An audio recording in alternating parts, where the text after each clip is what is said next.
just gonna open up by saying, I lied to you. I said the next video would include the next project in the previous video. But found some extra time. The next video after this one will have the next project. It's a hot rod. It's gonna be the coolest vehicle that I have. Well, at least the most meaningful to me. So keep your eyes peeled for that one. But for now, we've got some bugs to figure out on the Shelby. We put 100 miles on this thing since the completion of the build. As with any fresh build, after 100 miles or so, you're gonna have some bugs. So we're gonna go through, we got a few issues with the car, and let's see if we can figure it out. Issue one, most important issue. There's an oil leak on the back side of the block, which is kind of scary because a lot of that is really difficult to get to. My guess is it's probably the turbo oil return. I'll get it up in the air, see if I can get to that from underneath. It's not leaking like tremendously, but leaving a little bit of residue there on the diff. So I'm gonna get it in the air, see if we can figure that out. Issue two, power steering pump is noisy in this thing when you steer hard at low speeds.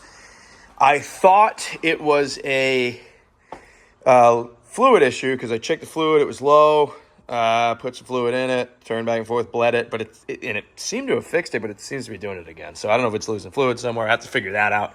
Issue number three, when they aligned this thing, they twisted up my the boot on my on the tie rod coming out of the rack here. That boot got twisted up. See if we can get that back straight. So those are the three things that we are working on with this thing. But man, overall, it's been running great. I've taken it to a couple shows. It shows great. Still got to get the interior done. I'm going to redo the front seats. Back seats look great. Got to redo the front seats. Let's see. Okay, more like 75, 76 miles since the rebuild. But overall, had the T-tops off a few times. Runs great, sounds great. Idle's a little funky when it's cold because of that IAC that doesn't exist. Can't seem to find another one. But once it's warmed up, idle's pretty good. So let's get this thing in the air and check it out. All right. Man, I've spent a lot of time underneath this car. All right, oil. Coming from where?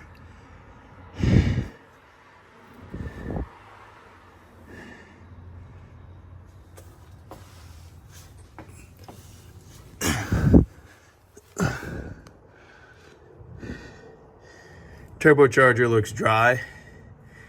Looking up from underneath here. There's oil over here.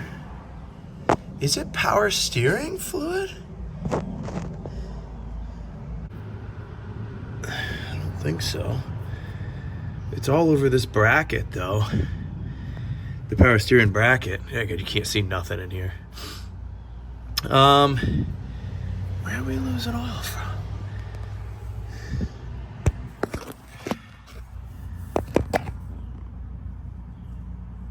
Intake bolts look dry, which is a really good sign. That was my first concern. Those have to be thread sealed. So we're looking up at the back of the motor right now. The intake and exhaust bolts at the back of the motor have to be thread sealed because they go into some water jackets and some oil passages. So that's good to know that that's done. Is it coming from...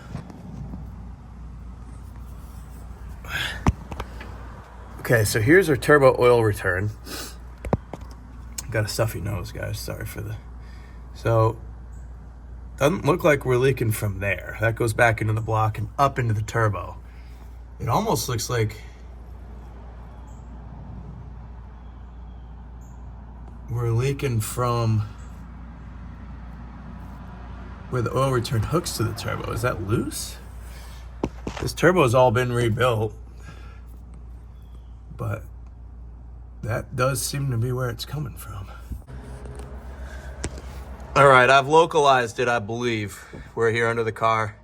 Doing a bolt check, making sure everything's tight on this turbocharger. I think I got good news. This turbocharger, the bad news would be if the turbo needs to come out, because this turbocharger is really, really difficult to get out of this without taking the head off, which I don't want to do. We just got the project done. I don't want to tear it back down. I think there's a gasket here. I checked that it's held on by 2 bolts. This is for the oil return. And it seems like that's what's leaking, that gasket right there, which I think is great news, because that's one of the few components on the back of this engine that I can work on without tearing the whole darn head off the thing. So we're looking up from the back of the motor. I know it's hard to tell. Here's the exhaust, the downpipe. Here's the hot side of your turbo, cold side. Oil return back into the block, up to the turbo. There seems to be a gasket here, and it appears to be leaking. I did a bolt check. They're tight, so thinking I loosen those, pull that, and then I'm gonna see if I have some high temp RTV, try to reseal that, and we'll see if that does the trick. All right, we got our pipe-a-lator out. This is the sealing surface right here that appeared to be leaking, and then that pipe then goes down into this guy, which brings it back into the block. So looking at the pipe, this gasket, we had this turbo all rebuilt. This might have got missed. This gasket is toast. So that's really, really good news. I cannot tell you how good a news that is. I'm gonna look around, see if I got one. I don't think I do. I don't know if high temp RTV would stand up to the temperature. Yes, it is the cold side of the turbo, but there's the hot side right there. You know what I mean? I don't know if high temp RTV would stand up to that temperature or not. May have to order a gasket or get some gasket material and make one. But it appears that that's the culprit, which is just so relieving. I'm getting under here. I see oil on the turbo. I'm like, oh no. No idea how I'm gonna get that out of here. So good deal. All right, so I'm gonna set that aside for a sec. While we're under here, I'm gonna check out the boot on the inner tie rod end that got twisted when I had my alignment done. See if we can get that thing straightened back out. Yeah, we could see here how twisted up that boot is. The guy from the alignment wasn't paying attention, I guess, but we got to get that right, because we don't want to rip a boot, get dirt in there, damage the seal in the steering rack, because you guys who follow the channel know exactly how difficult that steering rack is to change. So, should just be a matter of loosening this clamp on the end and twisting her back straight. All right, driver's side's done. That looks a heck of a lot better, makes me feel better. Could it have held, twisted up like that? Probably, but man, the steering rack's so hard to change, and as you guys may remember, this was the last Shelby steering rack I could find. The Shelby has the quick turn. It's like two turns or a turn and a half, lock to lock or whatever, instead of 3. So we're gonna go do the passenger side, same deal. All right, both inner tie rod boots are perfect. Before we jump into getting a new gasket for this pipe, take a look and see if we're down on power steering fluid. Do we have a power steering leak as well? Let's see. No. So steering fluid is up to snuff. So we got a noisy pump.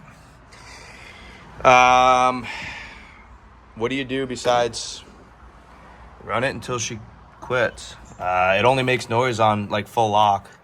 So we're just gonna pretend we didn't hear that. And since it's full of fluid, I'm gonna say that's great. All right. So taking a look at this guy.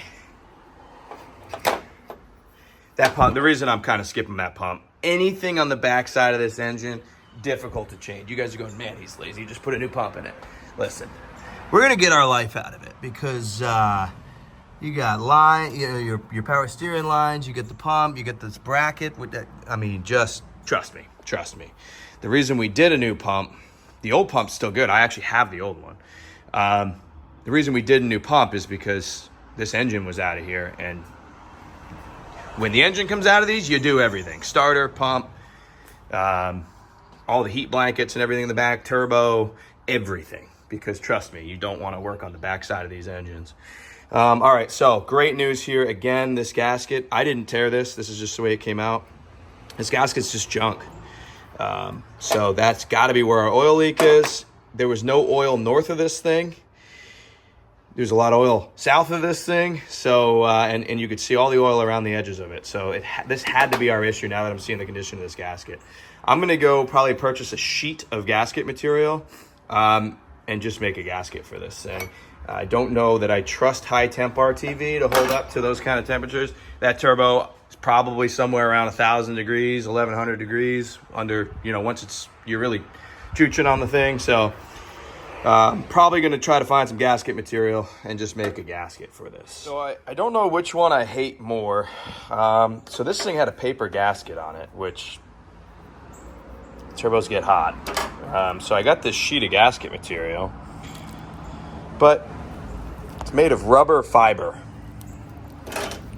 And that turbo's going to be real hot. Then I got Max Temp room temperature vulcanization cream.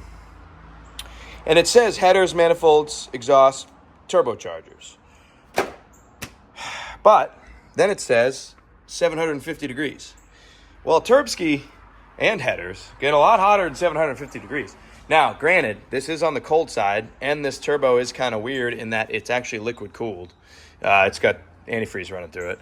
So maybe it's okay. I mean, I had a paper gasket on it. Can't imagine that paper gasket would have lasted under 750 plus degrees. I think I'm going to go with the RTV. I think I'm going to pivot. Yep, we're doing it. And if it leaks again, we'll pull it apart and we'll try gasket material, but we're going to try this. Got our surfaces all cleaned up here.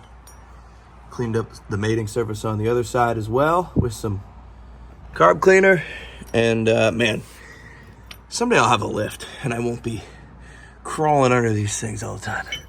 But for now, we're going to apply some room temperature vulcanization cream to this side and then slide her up in, tighten the bolts down. All right, success. We're in. Got brand new bolts because I went to put the original back in, and this one is a bear to get started because there's nowhere to put your fingers. So I dropped one into oblivion and it's gone forever. So could not find it. So ran down the road, got a couple new ones. Just a couple M8s, threw those in. Let our gasket seal here, or gasket dry. And that should take care of that oil leak. I'm 90-some% sure that's where that oil leak was coming from, but boy, did it make a mess. So I'm gonna clean out the underside of this car a little bit and clean it up, and we'll test drive the thing at a later date. Once that's all cured, I want to let that sit for 24 hours and then see if that took care of the issue. Last but not least, we are re-gluing some door trim that started to separate here. That's the Shelby update, guys. This is, I guess I never said, for those of you who don't follow, it's an 86 Daytona. Turbo Z, Carroll Shelby. I'm going to pick up the project, not this weekend, but next weekend, the next project, which is the next big one, which is great because I have not had a project to work on, which has been weird. So I'm going to hold this door trim on for another 17 years until this dries. Appreciate you guys watching. See you on the next one.